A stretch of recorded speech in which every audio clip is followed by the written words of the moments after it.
चलिए, पिछले लेक्चर में हमने सी डबल बॉन्ड होकर रिडक्शन इनटू CH2 ना वो वाली रिएक्शन स्टार्ट की थी। तो ये क्या थी, देवर कीमो सेलेक्टिव रिएक्शंस ना। उसमें हमने एक रिएक्शन देख लिया था ना, दैट वाज क्लेमेंसन रिडक्शन, और वुल्फ-किश्नर रिडक्शन भी थोड़ा देख लिया था, है ना।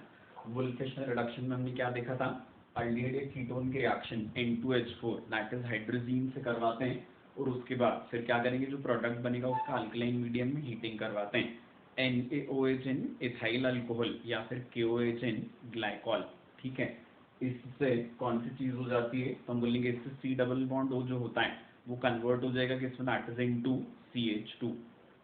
ठीक है, अब क्या होता है, आगे हमने है ना क्या पढ़ना भी स्टार्ट कर लिया था, ये रिएक्शन जो होती है इसके लिमिटेशंस पढ़ना भी स्टार्ट कर लिया था। तो उसमें हमने क्या बोला था कि वुल्फ-किश्नर रिडक्शन है ना वहाँ एप्लीकेबल नहीं होता, जहाँ क्या होता है कार्बोनाइलिक कंपाउंड्स मतलब अल्डिहाइड्स या कीटोन्स जो होते हैं वो क्या होते हैं, दे आर बेस सेंसिटिव। समझ आ गई बात ये, है ना। जहाँ पर अल्डिहाइड्स या कीटोन्स क्या रहेंगे, बेस सेंसिटिव होते हैं, वहाँ क्या नहीं होता, तो हम बोलेंगे वहाँ पर वुल्फ-किश्नर रिडक्शन जो होता है वो एप्लीकेबल नहीं होता। ठीक है, अब इसके एग्जांपल्स में पहला एग्जांपल जो अपन लिख चुके थे कि अल्डिहाइड या कीटोन में भी हैलोजन प्रेजेंट होता है ना। तो रिएक्शन का एम क्या है कि अल्डिहाइड या कीटोन तो CH2 में रिड्यूस हो जाए, लेकिन हैलोजन या जो भी फंक्शनल ग्रुप है वो अनअफेक्टेड रहते हुए प्रोडक्ट में वैसा का वैसा ही पास ऑन हो जाना चाहिए।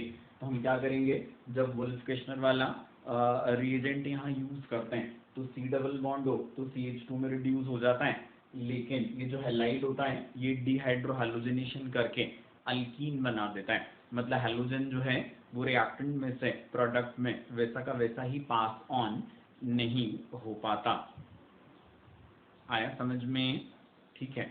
इसके बाद फिर कौन सी चीज हम बोलेंगे कि अल्डिहाइड या कीटोन जो है ना, इनमें कौन सी वाली चीज होती है, यदि क्वार्टरनरी अमोनियम लिंकेज प्रेजेंट होगी, ठीक है, तो जो क्वार्टरनरी अमोनियम लिंकेज होती है ये भी क्या नहीं कर पाएगी, तो हम बोलेंगे अपने आप को बचा नहीं पाती, है ना। सी डबल बॉन्ड हो तो फिर से CH2 में रिड्यूस हो गया, लेकिन यहाँ है ना हॉफमैन से एलिमिनेशन होकर अल्कीन बन जाती है। ये दोनों रिएक्शन भी अपन डिटेल में पढ़ेंगे ना इसी चैप्टर में आगे। अब सिर्फ याद रख लेना इनको कि यदि हैलोजन होगा तो वुल्फ-किश्नर सक्सेसफुल नहीं, क्वार्टरनरी अमोनियम लिंकेज है तो वुल्फ-किश्नर सक्सेसफुल नहीं, और वैसे ही बेंजीन पर जैसे हैलोजन है NO2 और उसकी पैरा पोजीशन पर क्या लगा हुआ है, दैट इज अल्डिहाइड और कीटोनिक ग्रुप, फिर से वुल्फ-किश्नर करवाने पर अल्डिहाइड ग्रुप रिड्यूस तो हो गया, बट ये जो हैलोजन होता है this is replaced by OH, है ना। ये भी अभी आगे अराइल हैलाइड्स में आने वाला है। ठीक है, तो ये वुल्फ-किश्नर रिडक्शन के लिमिटेशंस हैं जिनको अभी टेम्परेरीली हमको डायरेक्टली याद रखने, ये रिएक्शंस आगे आने वाली हैं। ठीक है बेटा, है ना। अब इसके बाद फिर सी डबल बॉन्ड O का जो CH2 में अपन रिडक्शन करते हैं तो उसमें हमने बोला था तीन रिएक्शंस हम देखेंगे ना। एक कौन सी वाली हमने देख ली है, क्लेमेंसन रिडक्शन, है ना। दूसरा क्या देख लिया हमने, that is wolf-Kishner reduction.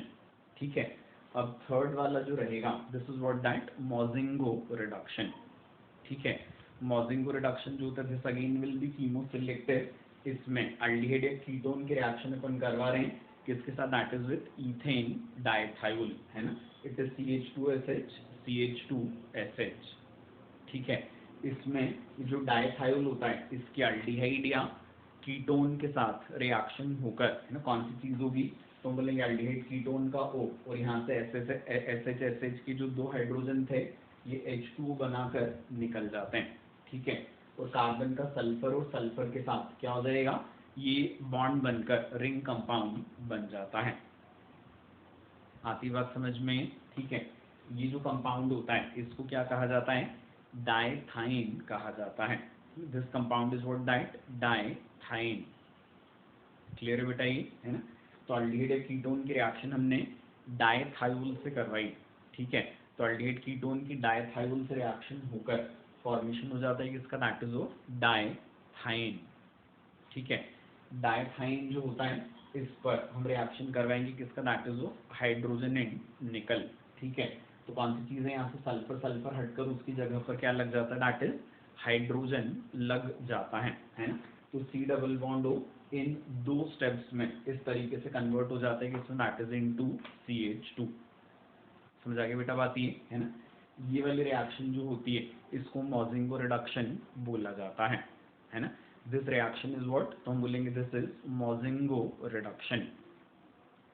Clear है ना। अब अगली चीज जो बोलते हैं बेटा हम इसमें ना, ये कौन सी वाली होती है, तो हम बोलेंगे कि जो मोजिंगो रिडक्शन होता है ना, इस मोजिंगो रिडक्शन में है ना कौन सी वाली चीज है, तो हमने बोला यहाँ पर हमने एसिडिक या बेसिक दोनों मीडियम यूज नहीं किए, है ना। मोजिंगो रिडक्शन में हमने एसिड या बेसिक है ना दोनों मीडियम यूज नहीं किए हैं। क्लियर बेटा ये, ठीक है। अब यदि ऐसा होगा तो इसका मतलब क्या होगा, तो हम बोलेंगे यदि ऐसा है तो इसका मतलब है ना ये होगा कि कौन सी वाली चीज होगी तो हम बोलते हैं कि यहाँ पर जहाँ पर क्लेमेंसन और वुल्फ किश्नर दोनों रिडक्शन फेल हो जाते हैं है ना, वहां पर ये वाली रिएक्शन यूज की जाती है ना। जहाँ पर एसिडिक और जहाँ पर क्या हो जाएगा, इट क्लेमेंसन वुल्फ किश्नर दोनों फेल हो जाएंगे, वहां इस रिएक्शन को यूज करेंगे, क्योंकि रिएक्शन में हमने क्या लिया है, CH2SH और फॉलोड बाय हाइड्रोजन एंड निकल, ठीक है। तो यहाँ हमने ना तो एसिड यूज किया और ना ही हमने यहाँ बेस को यूज किया है। आगे बेटा बात समझ में है ना। अब इसके बाद फिर कौन सी चीज अपन बोलते हैं कि जैसे अब इसका वो देखिए हम लिमिटेशन, यदि तो हम क्या बोलेंगे, यदि एल्डिहाइड कीटोन में अनसैचुरेशन प्रेजेंट होता है, ठीक है, तो क्या हो जाएगा, तो हम बोलेंगे मोजिंगो रिडक्शन फेल हो जाएगा, है ना। वजह इसकी क्या बेटा, तो हमने बोला कि इसमें मोजिंगो रिडक्शन में हमने सेकंड स्टेप में किसको यूज किया है, हाइड्रोजन एंड निकल को यूज किया है, ठीक है। हाइड्रोजन एंड निकल जो होता है ये क्या करता है, तो हम बोलेंगे C डबल बॉन्ड C का रिडक्शन करवा देता है, ठीक है। तो रिएक्शन कीमो सिलेक्टिव, इसका एम क्या था कि C डबल बॉन्ड O तो रिड्यूस हो जाए but C double bond C बचा रह जाए, ठीक है। बट कौन सी चीज हो रही है, तो हम बोलेंगे इट इज हाइड्रोजन एंड निकल जो है ना, ये क्या करेंगे, C डबल बॉन्ड O ना, मतलब इस पूरी प्रोसेस में C डबल बॉन्ड O को तो रिड्यूस कर देते हैं, ये साथ ही साथ में C डबल बॉन्ड C का भी रिडक्शन करवा देते हैं। आएगा बेटा समझ में, है ना। तो C डबल बॉन्ड C भी रिड्यूस हो जाएगा, मतलब इसको हम प्रोडक्ट में वैसा का वैसा ही पास ऑन नहीं करवा पा रहे, ठीक है। और यदि ये प्रोडक्ट में वैसा का वैसा ही पास ऑन नहीं होता तो कौन सी चीज हो जाएगी, तो हम बोलेंगे प्रोडक्ट में भी वैसा का वैसा पास ऑन नहीं हो रहा, इसका मतलब ये रिएक्शन जो भी सक्सेसफुल नहीं हो सकेगी, ठीक है ना। तो हम क्या बोलेंगे, मोजिंगो रिडक्शन जो होता है ना, ये सक्सेसफुल नहीं होता अनसैचुरेटेड अल्डिहाइड्स एंड कीटोन्स के साथ। क्लियर बेटा अच्छे से, है ना। इसके बाद फिर इन तीनों रिएक्शन से रिलेटेड लास्ट में ना क्या रहेगा कि अल्डिहाइड कीटोन में भी इपोक्साइड लिंकेज प्रेजेंट होती है ना। तो इपोक्साइड लिंकेज में जो 3 मेंबर्ड रिंग होती है काफी अनस्टेबल है, तो ये ओपन होने के लिए है ना काफी ज्यादा ससेप्टेबल होती है ना। इस वजह से हम क्या बोलेंगे, तो हम बोलेंगे कि क्लेमेंसन वुल्फ किश्नर या मोजिंगो ये तीनों रिएक्शंस यहाँ फेल हो जाएंगे, है ना।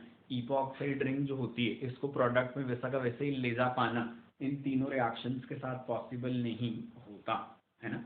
तो अल्डिहाइड कीटोन के साथ यदि इपोक्साइड लिंकेज प्रेजेंट है ना, अल्डिहाइड कीटोन के साथ क्या बोला हमने, यदि इपोक्साइड लिंकेज प्रेजेंट होती है तो तब उस केस में क्या होता है, तो हम बोलेंगे तब उस केस में है ना क्या हो जाएगा, तो हम बोलेंगे सारे रिएक्शंस मतलब तीनों रिएक्शंस फेल हो जाएंगे। क्लियर बेटा अच्छे से, ठीक है। तो ये तीनों रिएक्शंस कौन सी हो गई, it is C double bond O का रिडक्शन इनटू CH2, ठीक है ना। अब इसके बाद फिर अब ये चीज जो अपन बोलेंगे इसमें ना, नेक्स्ट वाली जो मेथड ऑफ प्रिपरेशन होती है अल्काइल ये अल्केन्स की, वो कौन सी, अल्काइल हैलाइड का reduction that is with zinc HCl और जिंक इन एसिटिक एसिड, ठीक है। तो अल्काइल हैलाइड्स जो होते हैं जिंक HCl या जिंक एसिटिक एसिड से रिड्यूस हो जाते हैं किसमें, दैट इज इनटू अल्केन। आए बेटा समझ में, है ना। क्या बोला हमने, अल्काइल हैलाइड का जिंक HCl या जिंक एसिटिक एसिड इससे रिडक्शन हो जाता है किसमें, अल्केन में।